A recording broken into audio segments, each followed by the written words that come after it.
পবিত্র ঈদুল আজহা 2024 কমলগঞ্জ প্রবাসী কল্যাণ সমিতি কর্তৃক সংযুক্ত আরব আমিরাতের আয়োজনে ঈদ পুনর্মিলনী অনুষ্ঠান সম্পন্ন। মঙ্গলবার 18 জুন রাত 10:30 সময় শারজায় নূর আল হেলাল হলরুমে পবিত্র কোরআন তেলাওয়াতের মাধ্যমে শুরু হয় অনুষ্ঠানটি সম্পন্ন হয় দোয়ার মাধ্যমে।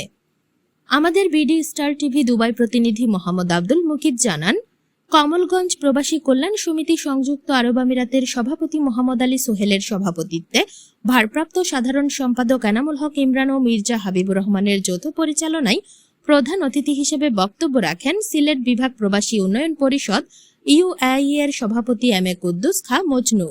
প্রধান বক্তার বক্তব্য রাখেন কমলগঞ্জ প্রবাসী কল্যাণ সমিতির প্রধান উপদেষ্টা এম এ মোহিত চৌধুরী। বিশেষ অতিথি হিসেবে বক্তব্য রাখেন সিলেট বিভাগ প্রবাসী উন্নয়ন পরিষদের প্রধান উপদেষ্টা আব্দুল মালেক মলিক।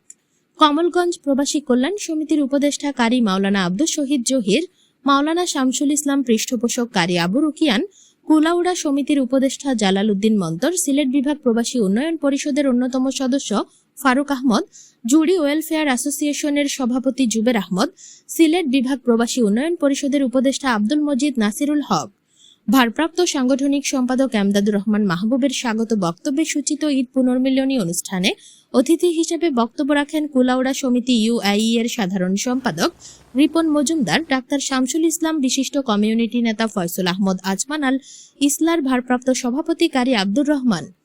এছাড়াও বক্তব্য রাখেন সংগঠনের যুগ্ম সাধারণ সম্পাদক মোহাম্মদ বাসন আলী, মোহাম্মদ হাসান আহমদ, অর্থ সম্পাদক সেলিম আহমদ মুসলিম, অন্যতম সদস্য আব্দুল মুহিত রেনু মিয়া, সোহেল মিয়া, মোহাম্মদ ওয়াহিদ বেগ, মোহাম্মদ লোকমান হোসেন আতিকুর রহমান আতিক, আব্দুল বাসিত লিটন মিয়া মিঠু প্রমুখ।